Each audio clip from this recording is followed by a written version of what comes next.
Muy buenos días, ¿cómo les va? Bienvenidos a una nueva emisión de Los Siete Locos. Y hoy una emisión muy especial porque nos visita alguien que hace bastante que no venía y que ha venido muchísimas veces a este programa, desde los inicios de este programa, a fines de los años 80. Yo creo que estuvo acá en uno de los primeros programas que hicimos y a lo largo de los años ha venido muchísimas veces.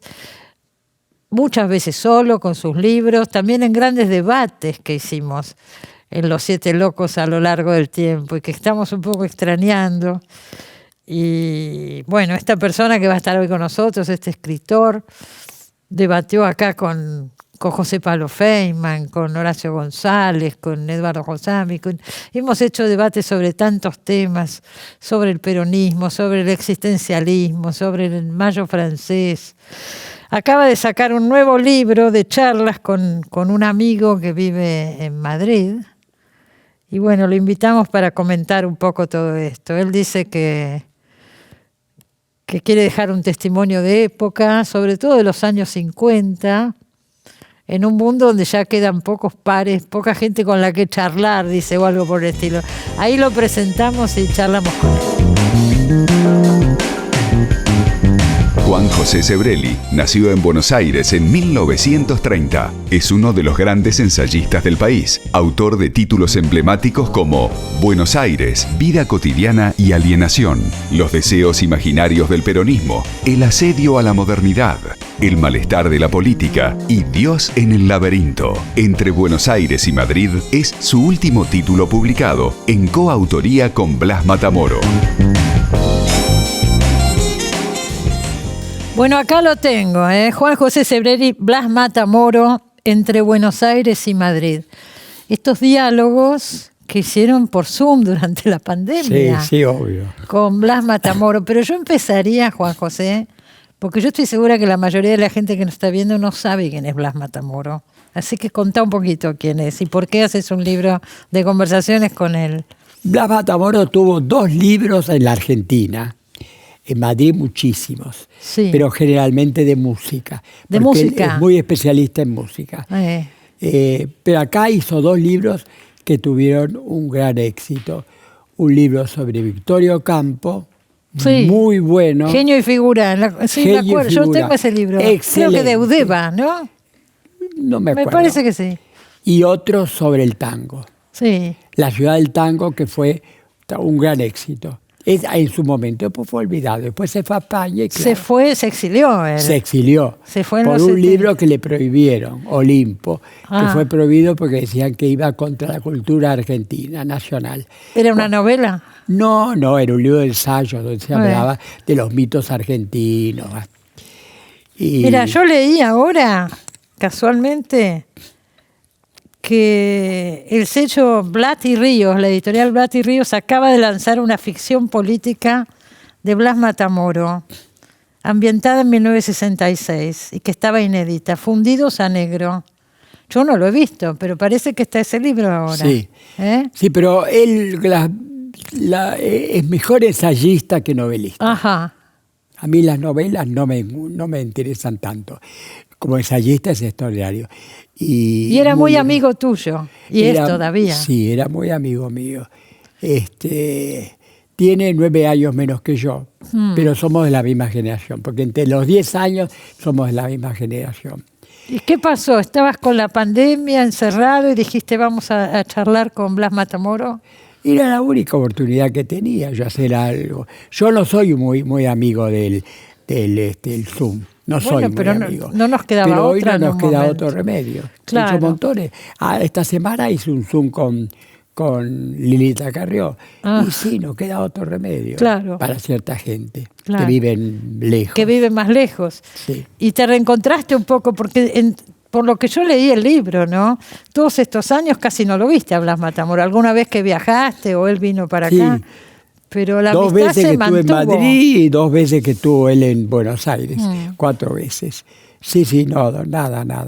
Pero mantuviste la amistad. Durante un año cambiamos el Zoom de la época, el Zoom antiguo, que era la correspondencia. Claro. Cartas. Todas las meses nos mandábamos una carta. un género también desaparecido con todos los cambios del siglo XXI. Sí. Hablas mucho en el libro de los cambios. Claro, eso es el motivo, es el incitante, lo que me incitó a mí a escribir ese libro es eso. Sí. Primero pensar, Simone de Beauvoir dice, a medida que uno envejece, el mundo se despuebla. El mundo se despuebla. Se despuebla, y cierto. Se va quedando toda la gente. Mi familia yo ya no tengo más, todos han muerto. Algunos que otros, pero muy lejanos que ni veo. Y amigos están muriendo muchísimos, muchísimos. Y gente que uno conoce, que son como amigos, la gente del espectáculo y demás, que uno los tenía como amigos, aunque no los conociera, de verlos todos los días. Y van muriendo. Yo me lamento, el otro día hicimos un reportaje y un amigo me dijo, pero vos te lamentás justamente con Blas.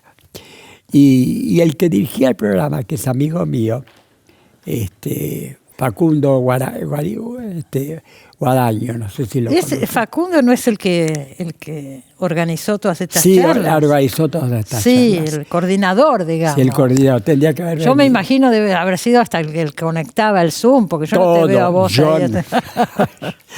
No sé ni ponerlo en el enchufe. Sí. Bueno, y así fue. Y no sé. Pero la idea, ¿cuál es? Recrear una época que quede como un testimonio. Cuando vos ves que ya no tenés nadie de mi son muy poca gente. Sí. Mirta Legrand y 2 o 3 más. Más de 90, ¿no? Más de 90. Claro. 92 cumplo ahora en noviembre. No hay nadie. Pero vos tenés mucha gente joven que siempre te rodea.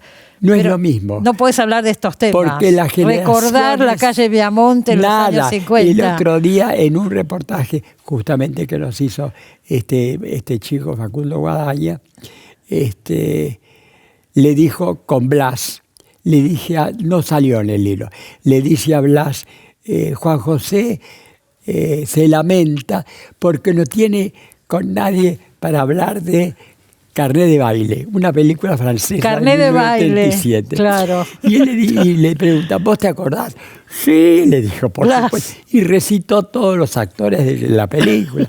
Pero yo es poca.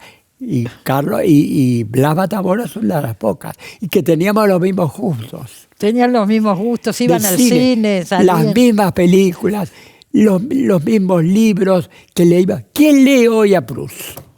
Yo no tengo nadie. Beccacece.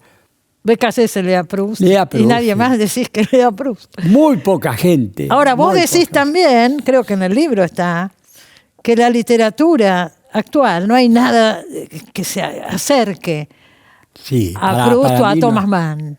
¿No? Thomas Mann, sí, Thomas Mann, Proust, toda gente de la primera mitad del siglo XX. Yo hasta ahí llegué. Sí, no te interesa lo que pasa después. No me interesa y no veo que haya. ¿Cuál es el equivalente hoy de Proust, de Sartre? No hay, o de Thomas Mann, no hay. En filosofía tampoco, Sartre. No, en filosofía tampoco. Porque uno puede decir, bueno, están surgiendo otras cosas, ¿no? Pero no. Vos decís que no. En cultura surge todo lo que surge nuevo, es la tecnicología y la técnica y la ciencia es otro mundo. En ese sentido, y yo me beneficio de ello. Yo vivo gracias a toda la revolución. Bueno, este libro se hizo porque existe el Zoom, por empezar. Sí, el libro y mi vida existe. Claro, cuando cumplí 60 años, me reuní con unos amigos y uno me preguntó, ¿y hasta qué edad pensás vivir vos? Yo le dije, y hasta los 50. Y me dijo, ¿cómo tan rápido? No, le digo, pero lo que pasa es que esa es la edad en que, según las estadísticas, mueren más varones que las mujeres vivían 10 años más.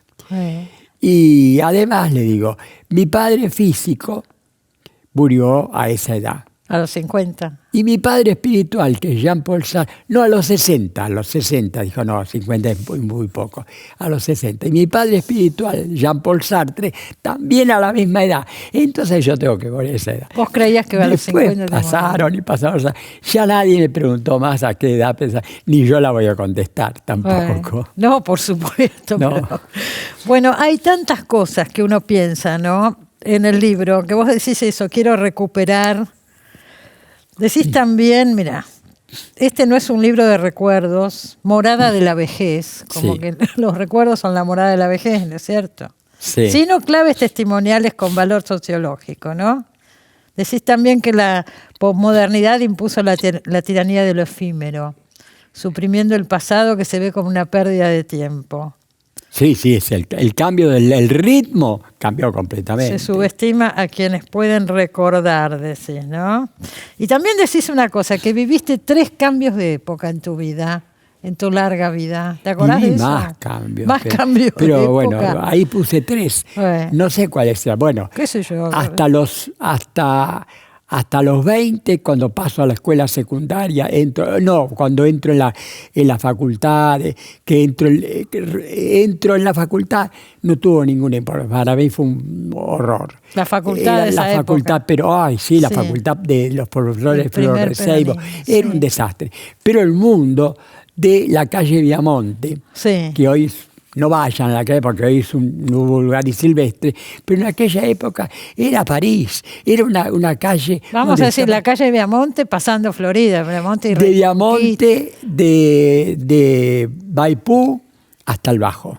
Desde Maipú hasta el Bajo, esas cuadras. Eterna. Estaba la Facultad de Filosofía y Letras. Claro, hasta alrededor de eso estaba Sur. Estaba la revista Editorial Sur, la revista Estaban Sur. Las grandes librerías, la librería francesa por excelencia, que era dos franceses, Gatillon, y que había estado con los surrealistas, y el otro que había estado en la Resistencia.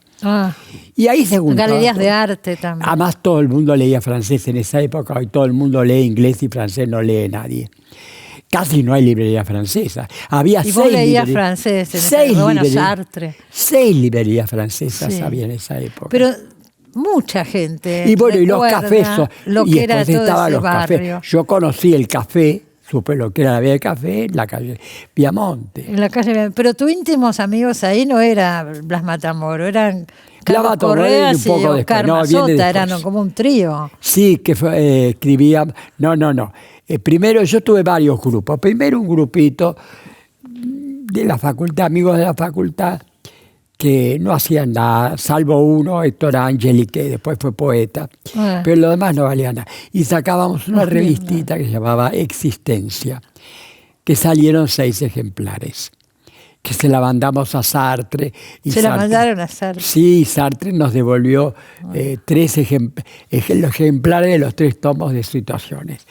Yo con Sartre estuve de pasada en la Cupol, y con Simone de Beauvoir estuve en su departamento. Sí. Tuve el honor porque le había traducido. La emoción que habrás tenido porque era tu ídola absoluta. Sí, era mi ídolo.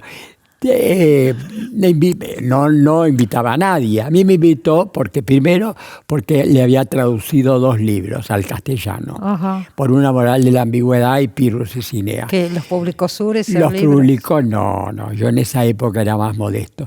Era siglo XX. Y me publicó eso, y además María Rosa Oliver me escribió una notita presentándome, y es un gran escritor. María Rosa Oliver era amiga de Simone de Beauvoir, ¿no es cierto? Sí. Amiga de todo, porque ella viajaba en silla de ruedas, viajaba por todo el mundo. Sí. Bueno, pero el hecho es que... Publicaron esa revistita con ese grupo y después quedó eso ahí. No, eso fue una etapa pasajera. Sí. Pero la revistita me ayudó a que yo se la llevara a Murena. A Héctor Murena, que era Héctor A. Murena, que hoy seguramente la mayor parte de nuestros oyentes no saben ni quién es. No, pero en esa seguramente no. Sí, en esa época era una figura prestigiosa. Muy prestigioso Murena, ¿no? Muy prestigioso. Tenía peso en la cultura. Sí, tenía preso en Sur. En Sur.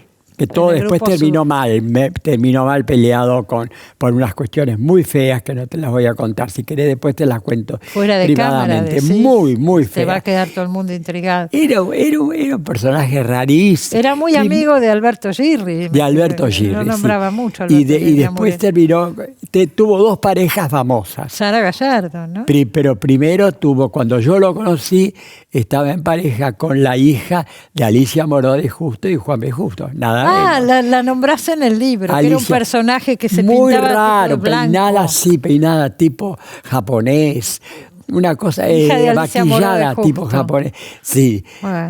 Muy rara. Y la ropa siempre gris, azul y blanco y no tenía otro color. Bueno, había muchos personajes así, ¿no? Había, ahí por la calle Viamonte, digo. Con los cafés, todos los encontramos.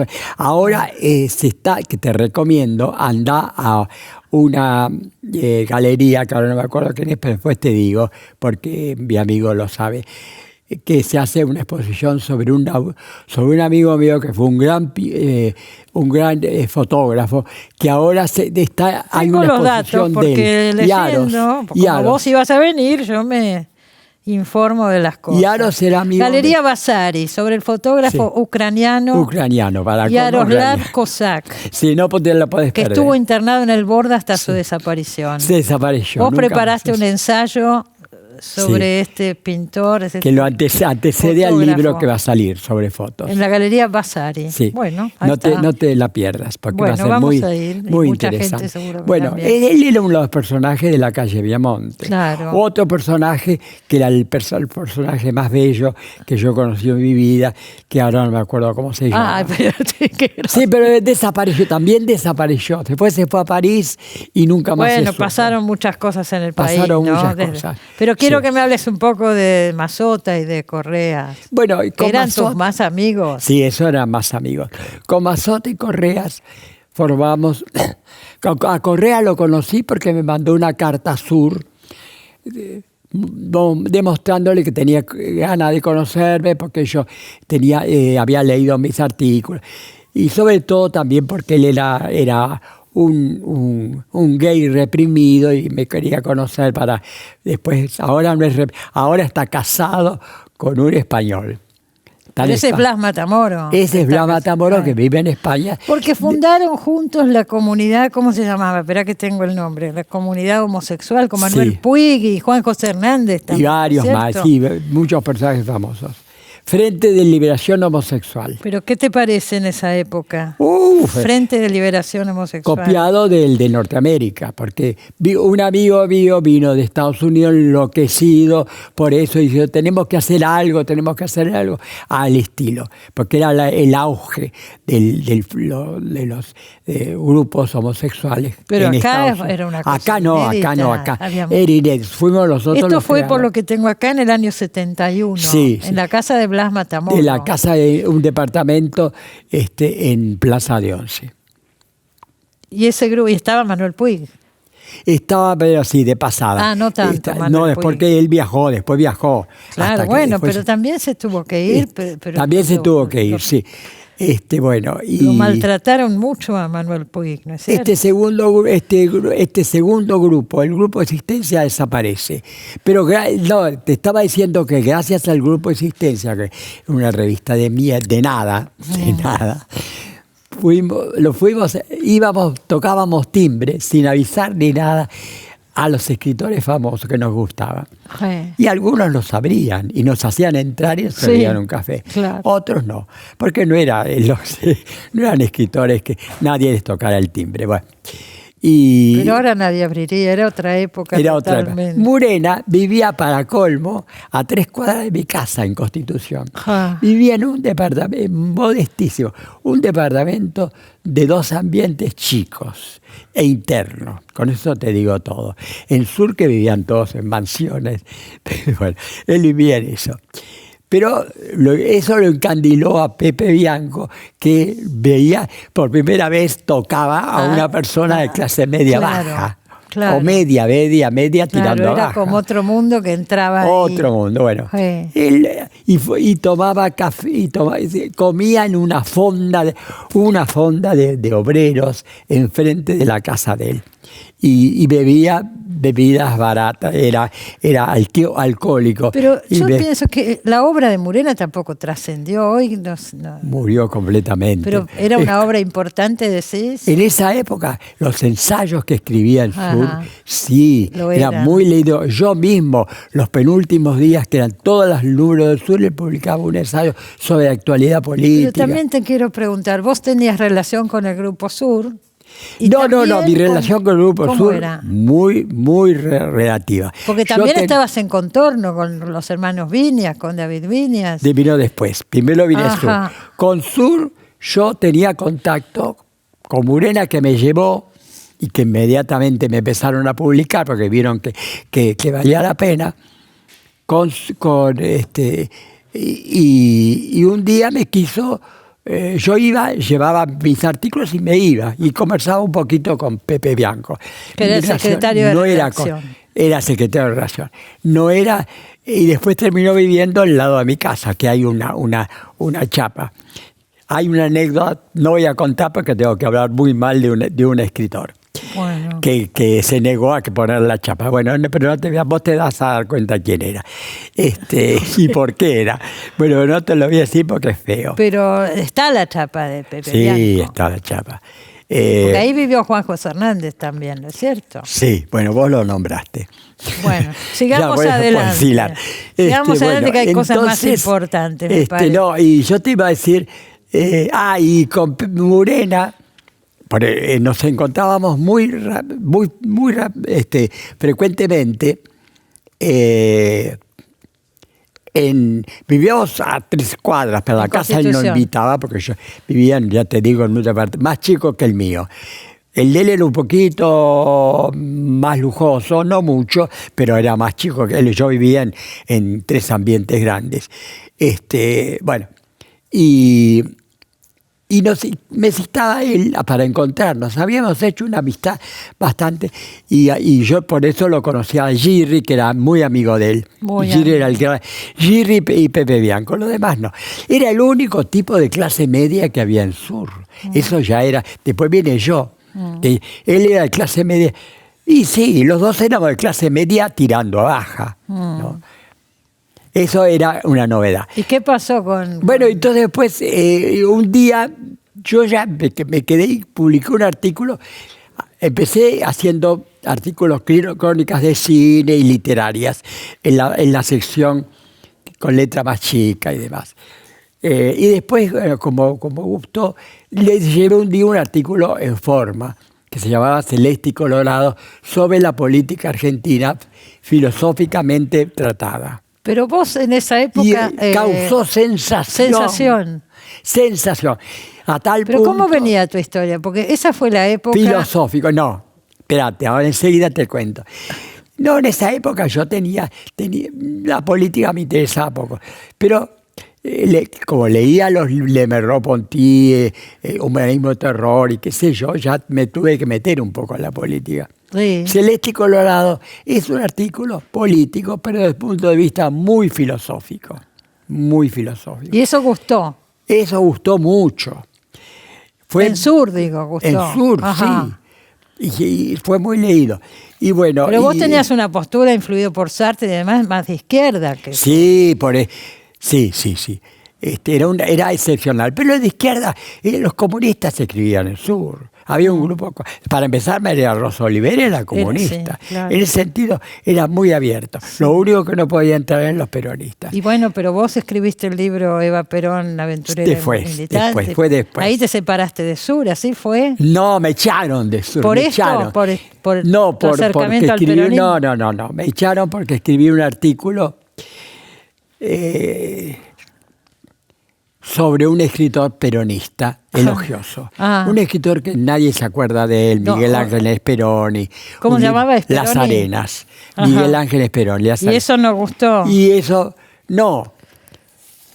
Victorio Ocampo ni se enteró, Porque ella leía en Sur los artículos que le interesaban a ella, el resto no los leía. No los leía. Y yo no era todavía un tipo que estaba en... ¿Y en la época que escribiste Buenos Aires, vida cotidiana? No, eso fue después también. Fue después. Sí. Estamos hablando de los 50. Terminemos acá. Lo de Sur, sí. que es interesante. Te importa mucho esa parte de Sur. Y ¿te echaron? Victoria no, ya te digo, ni sabía que era un autor que era leído, pero nada más, no le interesaba. Y entonces los hermanos Canto, que eran intrigantes. Estela Canto, que fue muy una persona muy cercana a Borges. Muy cercana a Borges. Muy intrigante. Le lleva un chisme a Victoria diciéndole que yo era un comunista simpatizante de los peronistas. Y Victoria se quería enloquecer. Me llamó enseguida y tuvimos una discusión. ¿te llamó? Sí, una discusión como de 2 horas. Como de 2 horas. Y ella no me dijo nada de si seguía escribiéndolo. Pero después me llama Pepe y me cita en uno de los cafés famosos de la Jockey. La Jockey de Viamonte y Florida, que era... Sí. Ahí van todos los de Sur. Uno de los grandes cafés de la época, de la calle de Viamonte.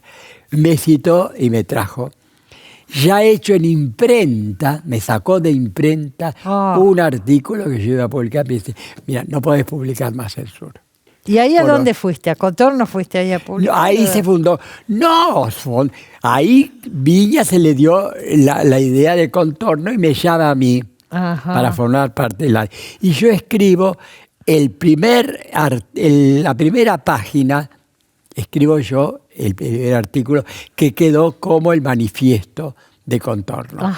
Después me repudiaron en Contorno. También ahí. Ahí también me repudiaron. Porque vos no apoyabas, ellos estaban con el frondicismo al principio. Yo era antifrondicista. Claro. Más vale era... la mezcla que yo había formado y de la cual formábamos parte con los otros 2 amigos, Correa y Blas Matamoro. Y Matamoro. No, Correas no, Correa. Blas Matamoro viene después, Correas y Mazota. Sí. El trío que éramos existencialistas, marxistas y medio peronistas. Claro, en esa época hay medio peronistas. Eso causó en la calle Viamonte. Famosos en las 4 o 5 cuadras de Viamonte, obviamente. Fuera de ahí, salíamos de ahí, nadie nos conocía.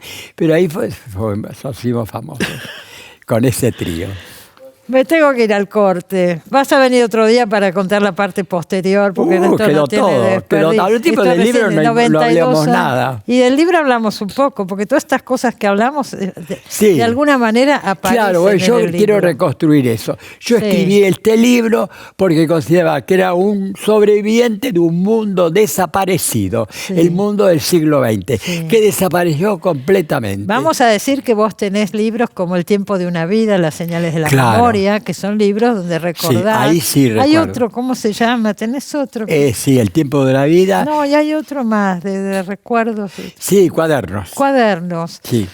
Y vos decís, en este libro decís que son los libros tuyos que menos vendieron. Sí, porque son muy... Es un gran bestseller y esos libros íntimos. Son los que a mí más me gustan. Interesa más cuando hablas de política. Son libros para París o para Londres, donde hay gente muy sofisticada. Pero está la memoria nuestra, es lo que vos estás diciendo. Estoy recordando los años 50, son testimonios que para mí me parece importante, sobre todo un país con tanta Pero yo tengo historia. miedo que sea poco leído también porque... Nosotros desde acá decimos, por favor, léanlo. Las generaciones son verdaderos, de una generación a otra, son cortinas de hierro. No leen los mismos libros, no ven las mismas películas, no tienen las mismas ideas, completamente distintos. Completamente distintos. ¿Cómo decía Simón de Beauvoir? ¿Cómo dijiste? Se está despoblando. A medida que envejecemos, el mundo se despuebla. Bueno. Así que es en todas partes igual. Gracias por haber venido. Gracias a vos por invitarme. Nos vamos a un corte, ya volvemos.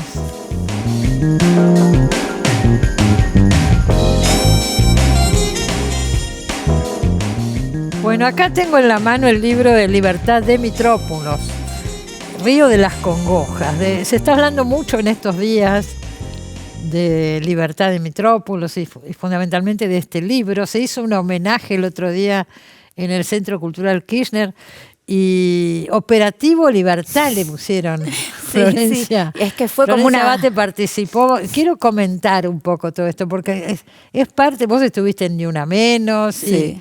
y se están rescatando escritoras olvidadas, ¿no? Y es justo porque es una muy buena escritora, Libertad de Totalmente, sí.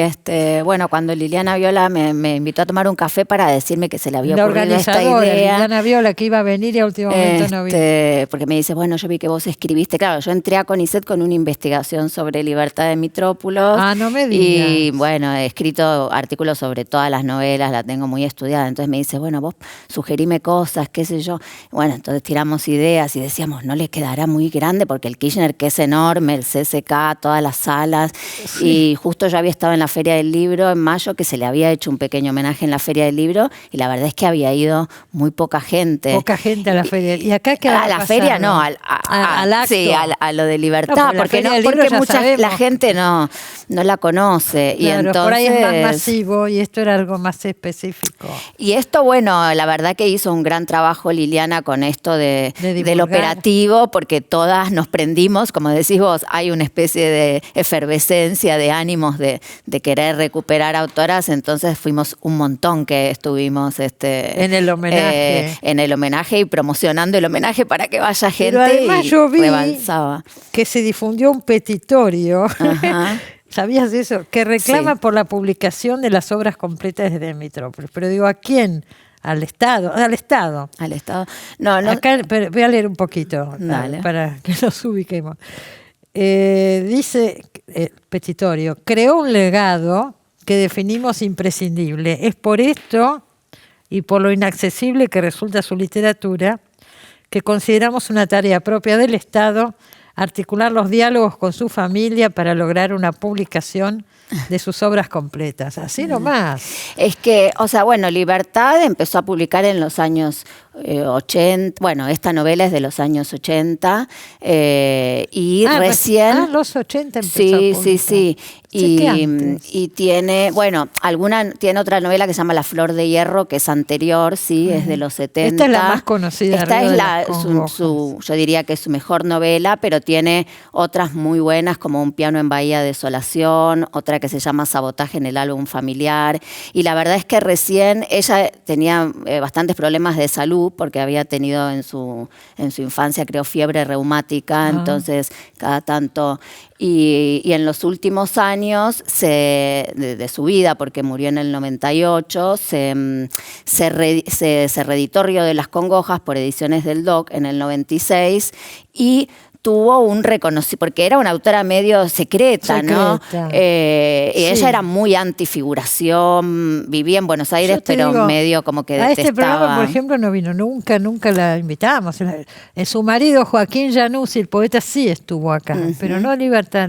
No era una persona que detestaba. No aparecía por ningún lado. Este libro que yo traje es de la colección que hizo Ricardo Piglia para el Fondo de Cultura Económica. Sí. Él la rescata. No me acuerdo cuándo salió este libro. En el 2013, 2014.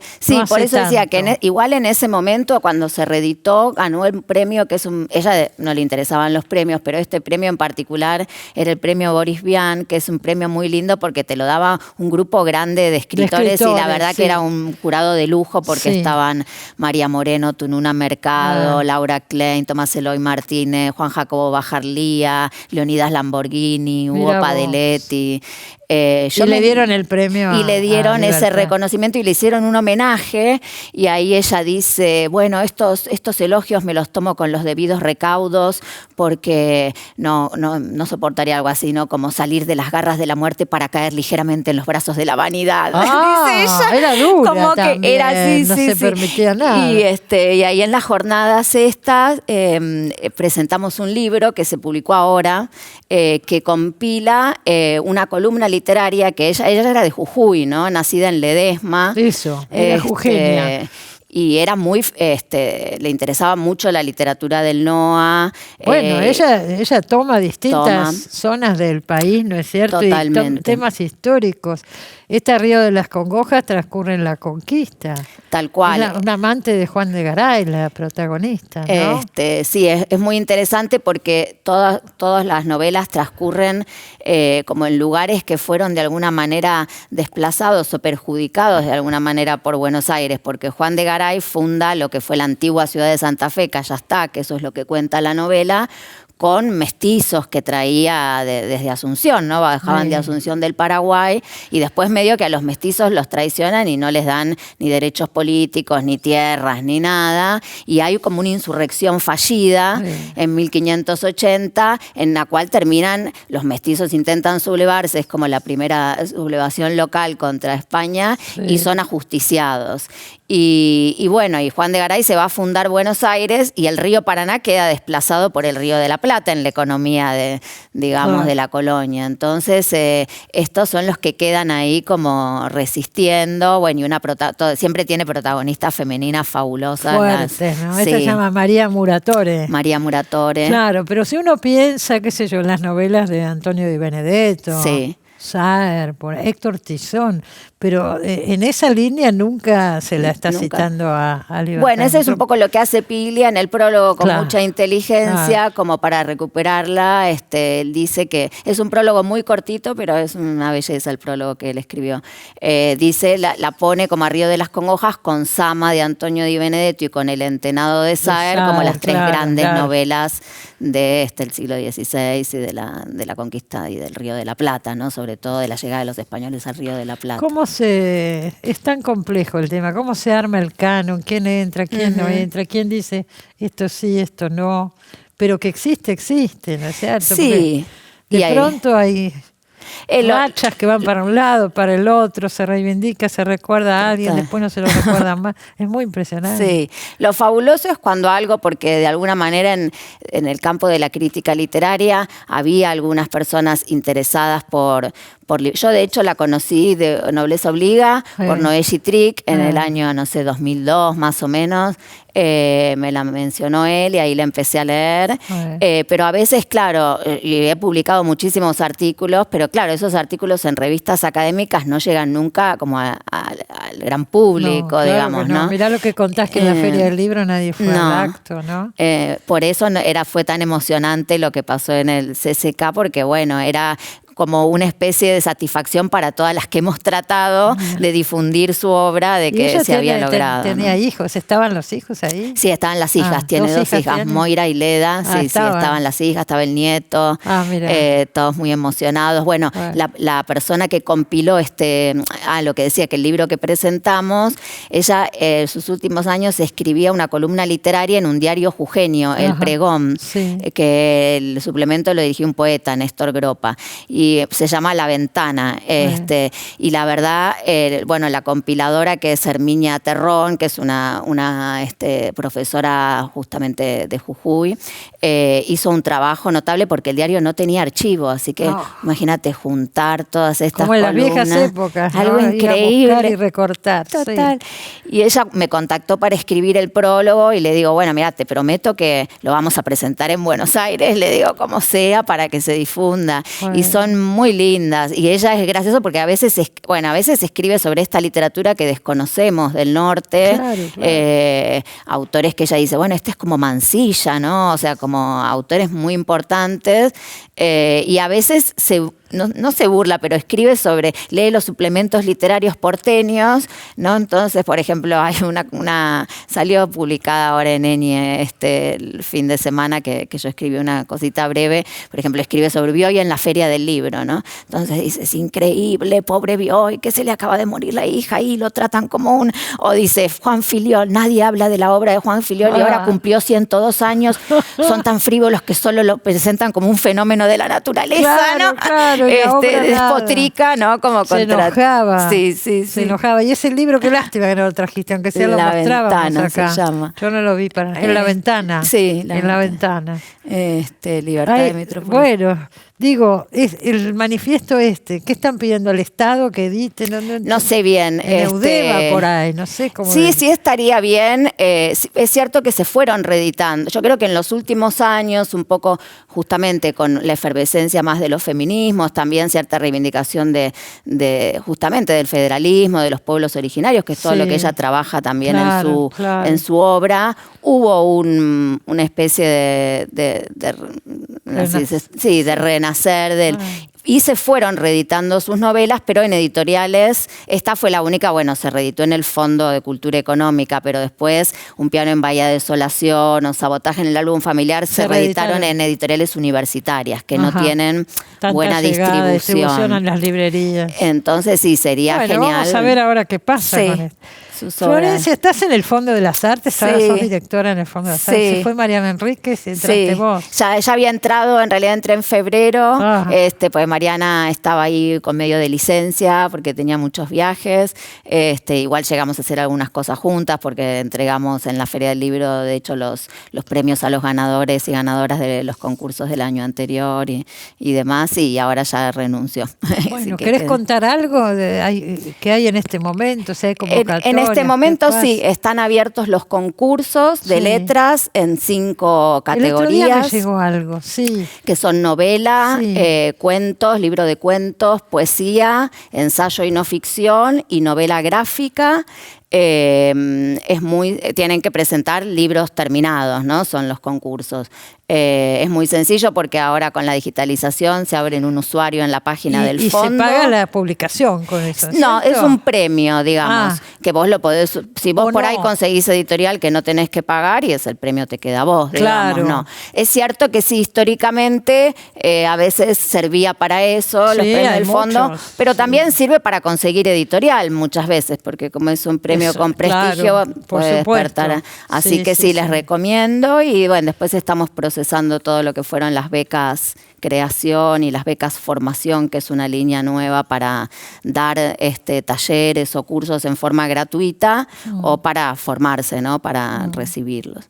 Bueno, el que le interese ya lo sabe. La última vez que viniste acá fue justo antes de empezar la pandemia, yo creo que 2 días antes, algo así. Sí, fue en marzo de 2020. Me acuerdo que estaba alguien viendo un televisor y me dijo, estoy muy preocupado porque, mira Italia, 200 muertos en un día. Y lo veíamos en ese momento como algo medio lejano. Sí, a la semana me quedó esa imagen de estar en Canal 7 viendo ese televisor. Fue tremendo. Muy fuerte. Me acuerdo muy bien de ese día. Y yo iba a presentar mi libro en la Biblioteca Nacional, Biblioteca Feminista. Era ese libro, Biblioteca Feminista. Y se cerró por supuesto, 2 días antes, una tristeza, me lo iba a presentar Dora Barrancos, María Moreno y Graciela Borges, que las adoro, y todo cancelado. Tantas cosas que perdimos, ¿no? Digo. ¿Y ahora estás escribiendo algo? Y ahora estoy escribiendo un poco, sí, de a poco. Nada para anunciar todavía. Gracias por haber venido, Florencia. No, gracias a vos, Cristina, siempre un gusto. Bueno, nos queda un bloque, enseguida volvemos.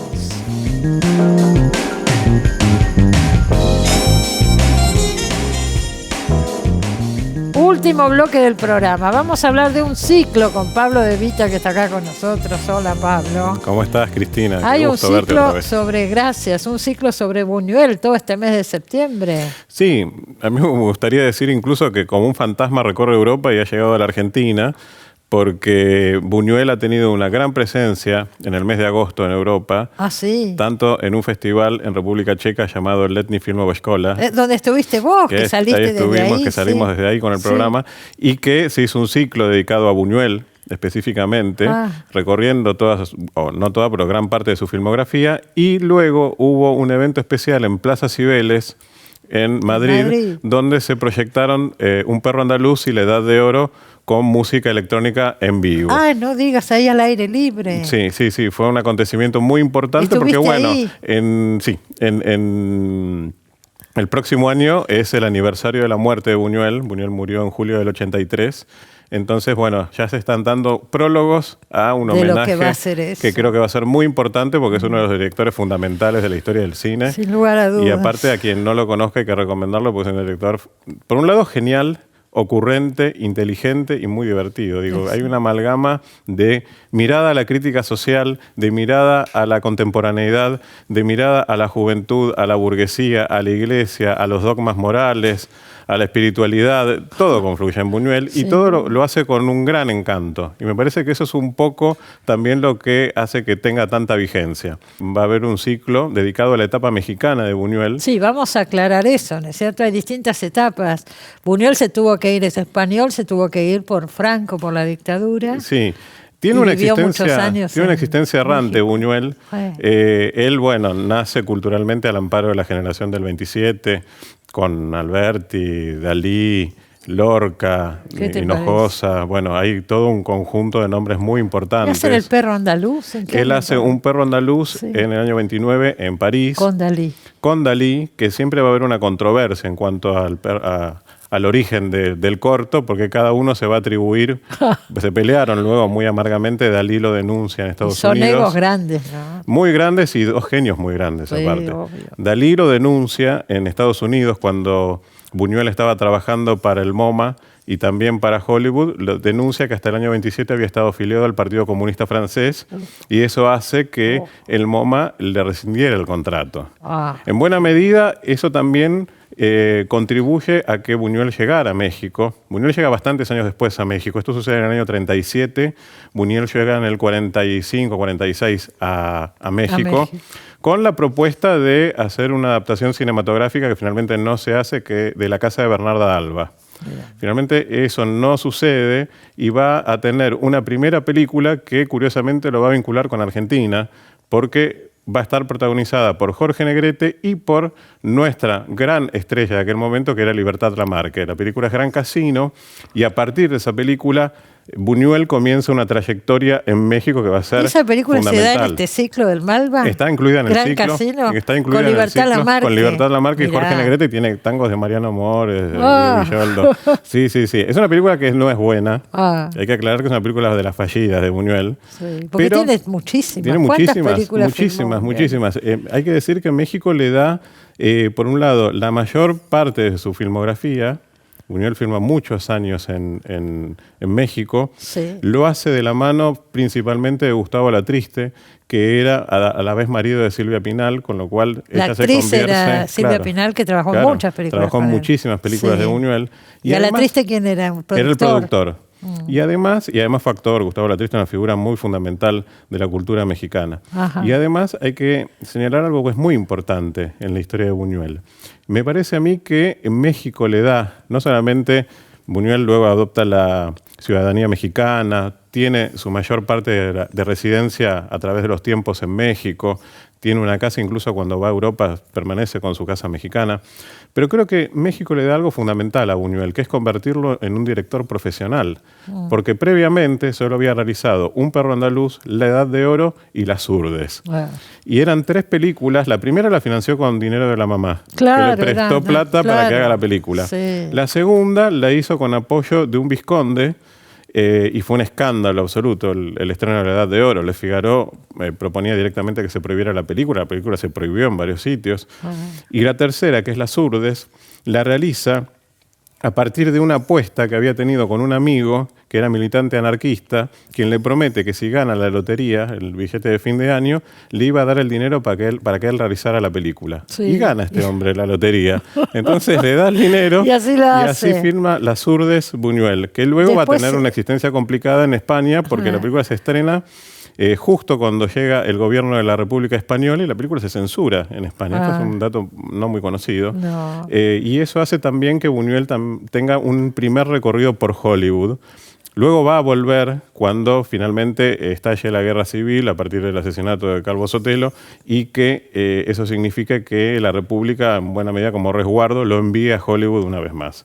Y a partir de ahí va a estar una existencia que lo va a ir vinculando con México, Estados Unidos, también Francia. Él muere en Francia, ¿cierto? Hasta que vuelve a Europa, finalmente, luego vuelve a España en una situación bastante criticada por los partidarios de izquierda a filmar, porque todavía estaba Franco en el poder, ¿no? Pero bueno, él realiza, gracias a eso, en virtud de esta comunión entre México y España, la trilogía basada en las obras de Benito Pérez Galdós, que me parece que tiene un asidero en la historia del cine fundamental. Fundamental. Digo, pensar en Nazarín, en Viridiana y Tristana, digo, es pensar en tres películas fundamentales. ¿El franquismo apoyó esas películas, las financió? ¿Cómo? No, digamos, lo aceptaron para que él pudiera desarrollar la película. La película luego irritó mucho a Franco. Viridiana irritó muchísimo a Franco. La película se prohíbe en España, tiene muchos conflictos, pero, a ver, Buñuel ya era el genio del siglo. Y era el nombre más importante del cine español hasta ese momento. Y sin duda, sin lugar a dudas. Me parece que es un nombre que es imposible de omitir en ese momento. Buenos Aires ahora tiene el privilegio también en relación a esta posibilidad de ciclos, que en próximos días va a haber también un ciclo dedicado a Berlanga en la Sala Lugones. Así que me parece que es una buena manera también de tener un panorama de lo que significa el cine español. En el caso de Buñuel, a partir de su etapa mexicana, dado que la Embajada de México ha traído toda la cantidad de películas que componen su filmografía. Y creo que el mes que viene se toma otra etapa de Buñuel, ¿no? El mes que viene continúa la etapa francesa, exactamente, sí. Sí, con el Instituto Francés y la Embajada de Francia, que reconstruyen. En el Malva también. En el Malva también. Claro. En el Malva también, sí. Es una propuesta, la verdad, muy, muy buena. Sí. Y te quiero contar una anécdota que define un poco la relación de Buñuel con la audiencia. Nuestro inolvidable y siempre vigente y siempre querido Salvador Samaritano, te acordarás que transitó este canal, maestro muchísimo samaritano con su programa Cineclub. Sí. Cuando el Cineclub Núcleo tenía una existencia bastante errante y consiguen una sala que era la del Instituto Superior de Cultura Religiosa, que estaba en la calle Rodríguez Peña, cómo no. Bueno, ¿cuál es la película que inaugura la temporada de Núcleo en el Instituto Superior de Cultura Religiosa? La Vía Láctea, donde está la escena del fusilamiento del Papa. Entonces Samaritano recordaba que estaba sentado junto a la hermana que dirigía la parte cultural del instituto, y él decía, a mí me transpiraban las manos, me acuerdo, contaba, debut y despedida. Y después, muy temeroso, cuando termina la película, se acerca a la monja y le dice, ¿qué le pareció, hermana, la película? Y la monja le responde, Buñuel era un loco, era genial, pero para mí, que tiene un complejo de Edipo con la Santa Madre Iglesia. Me parece que es una de las mejores definiciones que pueden darse al momento de pensar también en una buena parte de la trayectoria de Buñuel. Pero perfecto. Yo traje, porque lo encontré en mi biblioteca, este libro maravilloso, Mi último suspiro, que son las memorias de Luis Buñuel. Esto se editó hace muchos años, yo no sé si hoy se consigue. Se consigue una edición española, que como tal es cara, pero existen varias reediciones de estas memorias que son increíbles. Las escribe de la mano de Jean-Claude Carrière, el gran guionista, ¿no?, de su última etapa, y también una figura inolvidable. Recuerdo que tuve oportunidad de hablar con Carrière hace muchos años y le pregunté muy tímidamente cómo era que construían los guiones tan increíbles con Buñuel. Él contaba algo muy simple. Lo escribían un día y lo leían al día siguiente. Y si no se reían, lo tiraban al tacho de la basura. Y probaban de nuevo. Me tengo que ir porque se termina el programa. Gracias, Pablo, por todo esto. Al contrario, un gusto. Acordémonos, entonces, en el Malva, durante todo septiembre, ¿no? Este ciclo sobre la etapa mexicana de Luis Buñuel. Y nos vemos el sábado que viene. Buena semana para todos. Chao.